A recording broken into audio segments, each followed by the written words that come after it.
ने की राहुल गांधी की कॉपी, बंगाल में खेल, मणिपुर जला। चल रही है जलमुरी पॉलिटिक्स। सोशल मीडिया पर जलमुरी वीडियो हो रही है वायरल। एक तरफ कैमरों के बीच जलमुरी, दूसरी तरफ मणिपुर में मौत। क्या बदल रही है देश की राजनीति की प्राथमिकता? ये सवाल अब सोशल मीडिया पर चारों ओर गूंज रहे हैं, और ये सवाल पूछना इसलिए भी जरूरी है क्योंकि सियासत में तस्वीरें कभी भी सिर्फ तस्वीर नहीं होती, वो संदेश बन जाती है। और इस वक्त देश की राजनीति में एक ऐसी ही तस्वीर ने बड़े सवाल खड़े कर रख दिए हैं। बता दूं आपको, पश्चिम बंगाल में प्रधानमंत्री नरेंद्र मोदी का जलमुड़ी खाते हुए वीडियो सामने आया। ये वीडियो खूब चर्चे का विषय बना और उसी के साथ शुरू हो गई तुलना, चर्चा और आरोपों का नया दौर। सवाल ये नहीं कि प्रधानमंत्री नरेंद्र मोदी ने क्या खाया, सवाल ये है कि वो किस समय और किस माहौल में दिखे। क्योंकि उस वक्त, जिस वक्त मणिपुर जल रहा था, मणिपुर में हालात बिगड़ते हुए दिख रहे थे, उस वक्त प्रधानमंत्री नरेंद्र मोदी प्रचारों में बिजी थे और यहीं से इस पूरे मामले ने एक बड़ा राजनीतिक रूप ले लिया। बंगाल में चुनावी माहौल अपने चरम पर है।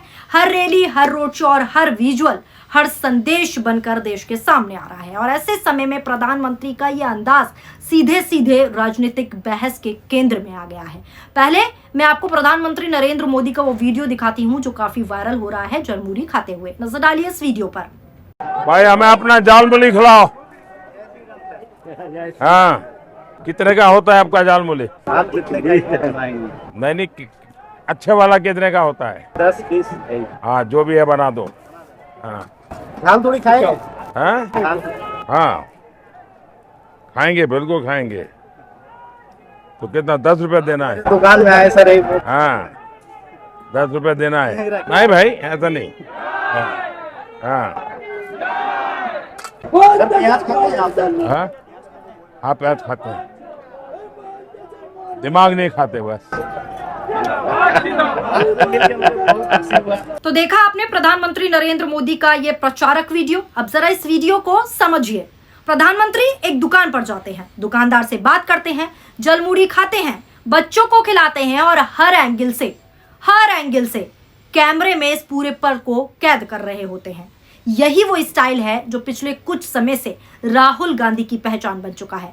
अगर राहुल गांधी की बात करूं तो आप भी लगातार राहुल गांधी की वीडियोस देखते होंगे कि आम लोगों के बीच जाना, छोटे दुकानदारों से बात करना, सीधे संवाद करना, ये राहुल गांधी करते हैं। और अब जब प्रधानमंत्री उसी तस्वीर में नजर आए, वही सब करते हुए नजर आए, तो विपक्ष ने तुरंत इसे मुद्दा बना लिया और कह दिया कि अब प्रधानमंत्री को भी वही रास्ता अपनाना पड़ रहा है। यानी जो एक्चुअल में राहुल गांधी करते हैं वह प्रचार बनकर प्रधानमंत्री नरेंद्र मोदी कर रहे हैं अपने प्रचार के लिए। यहाँ तक कहा जा रहा है कि ये सिर्फ एक विजिट नहीं बल्कि एक सोची समझी राजनीतिक रणनीति है जिसमें आम आदमी के साथ जुड़ाव दिखाने की कोशिश की जा रही है। लेकिन राजनीति में जब भी कोई नेता अपनी विरोधी का स्टाइल अपनाता है, अपना विरोधी का स्टाइल दिखाने लगता है, तो तुलना होना दोस्तों तय है। और वही तुलना अब हो रही है, यानी प्रधानमंत्री को राहुल गांधी से तुलना किया जा रहा है। लेकिन असली बहस उस दुकानदार के बयान से शुरू होती है जिसने बताया कि वो बिहार का रहने वाला है। ये दुकानदार जिसको आप स्क्रीन पर देख रहे हैं वो बिहार का रहने वाला है और रोजगार के लिए बंगाल आया है। यही वो पॉइंट है जिसे विपक्ष ने तुरंत पकड़ लिया। सवाल उठाया गया कि अगर बिहार में लंबे समय से एनडीए की सरकार है तो रोजगार के लिए लोगों को बाहर क्यों जाना पड़ रहा है? यानी बिहार का ये बंदा बंगाल में जलमुड़ी बेच रहा है। यानी एक छोटी सी मुलाकात ने सीधा रोजगार और विकास की बहस को जन्म दे दिया, जिसने प्रधानमंत्री नरेंद्र मोदी को टारगेट कर लिया। अब ये मुद्दा सिर्फ एक वीडियो तक सीमित नहीं रहा बल्कि शासन और जमीनी हकीकत तक पहुंच गया। विपक्ष इसे उठा रहा है कि यह है असली जमीनी हकीकत। विपक्ष इसे पलायन और बेरोजगारी से जोड़कर दिखा रहा है, जबकि समर्थक इसे सामान्य स्थिति बताते हुए नजर आ रहे हैं। लेकिन सियासत में मुद्दे ऐसे ही बनते हैं, एक छोटी सी बात बड़ा नैरेटिव बन जाती है, जैसे कि ये बन गई। और यही पूरे मामले में भी देखने को मिल रहा है कि कैसे विपक्ष ने यह मुद्दा पकड़ लिया और बेरोजगारी की बहस छिड़ गई। अब बात करते हैं इस वीडियो के दूसरे पहलू की, जिस पर सबसे ज्यादा चर्चा हो रही है। क्या चर्चा हो रही है वो भी मैं आपको आसान भाषा में समझाती हूँ। पूरे वीडियो में आपको कैमरे का सेटअप दिख रहा होगा, हर एंगल से शूटिंग हो रही है, क्लोज शॉट, पूरी प्लानिंग से नजर आ रहे हैं कि कैसे शॉट लिए गए हैं, अंदर के दुकान के अंदर से, दुकान के बाहर से। विपक्ष से पूरी तरह इमेज मैनेजमेंट बता रहा है और कह रहा है कि ये नेचुरल विजिट नहीं है बल्कि ये तैयार किया हुआ पूरा प्री प्लानिंग सीन है, ये कह रहा है विपक्ष। वही समर्थक इसे प्रधानमंत्री का जनसंपर्क बता रहे हैं और कह रहे हैं कि जनता के बीच जाना ही लोकतंत्र की असली पहचान है। लेकिन यहाँ सवाल ये उठता है कि क्या ये सिर्फ संवाद था या फिर एक मजबूत विजुअल मैसेज देने की जनता को कोशिश थी, क्योंकि चुनावी समय में हर फ्रेम मायने रखती है, जैसे कि ये फ्रेम भी रख रही है, और हर तस्वीर का राजनीतिक मतलब जो है कहीं ना कहीं निकाला जाता है चुनावों के बीच। यही वजह है कि ये वीडियो अब सिर्फ सोशल मीडिया कंटेंट नहीं बल्कि चुनावी हथियार बन चुका है। प्रधानमंत्री नरेंद्र मोदी जनसंपर्क बता रहे हैं और विपक्ष इसको सीन क्रिएट किया गया है ये बता रहा है। इसी बीच सबसे बड़ा सवाल मणिपुर को लेकर उठ रहा है। वहां हाल ही में हिंसा में जो है 5 लोगों की मौत हुई, जिनमें मासूम बच्चे भी शामिल थे।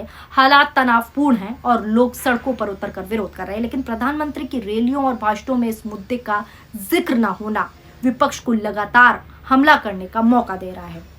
सोशल मीडिया पर भी दोस्तों मणिपुर जल रहा है, इसकी तस्वीरें वायरल हो रही हैं और यही सवाल उठ रहा है, यही सवाल ट्रेंड कर रहा है कि क्या चुनावी अभियानों के बीच राष्ट्रीय मुद्दा पीछे छूट रहे हैं। विपक्ष इसे संवेदनशील का मुद्दा बता रहा है और कह रहा है कि जब देश का एक हिस्सा इतने संकट में है, देश के एक हिस्से में संकट है, तो उस पर प्रतिक्रिया जरूरी है।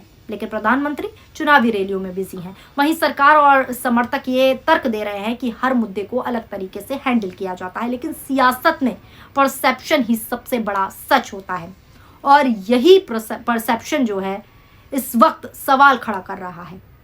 आपको बता दूं, मोदी जी प्रचार कर रहे हैं, जिस तरीके से मैंने आपको वीडियो दिखाई, वहीं दूसरी तरफ दूसरी तस्वीर दिखाई, मणिपुर किस तरीके से चल रहा है। यानी प्रचार जरूरी है या फिर देश में जो हिंसा हो रही है उसको रोकना, उस मुद्दे पे बात करना जरूरी है, या आप ही बताइएगा कमेंट करके। आप पूरा नैरेटिव दो हिस्सों में बटा हुआ साफ तौर पर दिखाई दे रहा है। एक तरफ प्रधानमंत्री की जनता के बीच पहुंचने वाली तस्वीर है जहां पर वो खूब चुनावी प्रचार कर रहे हैं, दूसरी तरफ मणिपुर की हिंसा की खबरें हैं। विपक्ष इसे प्राथमिकताओं का फर्क बता रहा है कि चुनाव ज्यादा इंपॉर्टेंट है प्रधानमंत्री के लिए, लोगों की जाने नहीं, जबकि सरकार और समर्थक इसे अलग अलग मुद्दों के रूप में देख रहा है। लेकिन जनता के बीच ये तुलना अपने आप में ही बन रही है और यही इस पूरे विवाद को सबसे बड़ा वजह बन रही है। चुनावी माहौल में हर छोटा कदम बड़ा संदेश बन जाता है और यही इस पूरे घटनाक्रम में जो है देखने को मिल रहा है। अब सिर्फ एक वीडियो नहीं रहा प्रधानमंत्री का जो वायरल हो रहा है, जो मैंने आपको दिखाया, बल्कि ये एक राजनीतिक बहस बन चुका है कि मणिपुर जल रहा है, धधक रहा है, वहीं दूसरी तरफ प्रचार हो रहे हैं जिसमें हर पक्ष अपनी अपनी कहानी पेश कर रहा है। और पूरे घटनाक्रम को अगर गहराई से देखें तो तस्वीरें साफ होती हैं कि राजनीति अब सिर्फ भाषणों तक सीमित नहीं रही, बल्कि विजुअल और इमेज की लड़ाई भी बन चुकी है, जहां हर एक विजुअल, हर एक तस्वीर सरकार और विपक्ष दोनों अलग अलग एंगल से पेश कर रहे हैं। बंगाल में जलमुड़ी की यह तस्वीर और मणिपुर की खबरें मिलाकर एक ऐसा नैरेटिव बना रही हैं जिसमें सवाल सिर्फ नेताओं पर नहीं बल्कि उनकी प्राथमिकताओं पर भी उठ रहे हैं कि उनकी प्राथमिकताएं आखिर हैं क्या। आने वाले दिनों में ये देखना अहम होगा कि क्या ये बहस आगे बढ़ती है, ये बहस किस दिशा में जाती है और जनता किस पहलू को ज्यादा महत्व देती है, क्योंकि सियासत में आखिरी फैसला हमेशा जनता ही करती है। जनता ही जनार्दन है और वही तय करती है कि कौन सा संदेश असरदार रहा और कौन सा नहीं। क्योंकि जिस तरीके से चुनाव प्रचार हो रहे हैं, वहीं दूसरी तरफ मणिपुर में हिंसा हो रही है, तो जनता सब देख रही है। ये देखिए, जिसमें एक यूजर ने लिखा है, ये ईरान नहीं है, मणिपुर है। प्रधानमंत्री जी, आपकी जिम्मेदारी जलमुड़ी खाना नहीं, इन जलते हुए घरों को बचाना है, मरते हुए लोगों की जिंदगी बचाना है। लोग ये कह रहे हैं, लेकिन प्रधानमंत्री जी जो हैं जलमुड़ी खाने में बिजी हैं, जैसे कि मैंने आपको दिखाया, क्योंकि उनकी प्राथमिकता क्या है ये अब जनता भी समझ रही है। फिलहाल आपकी इस पूरी खबर को लेकर क्या राय है, नीचे कमेंट बॉक्स में अपनी प्रतिक्रियाएं जरूर दीजिएगा।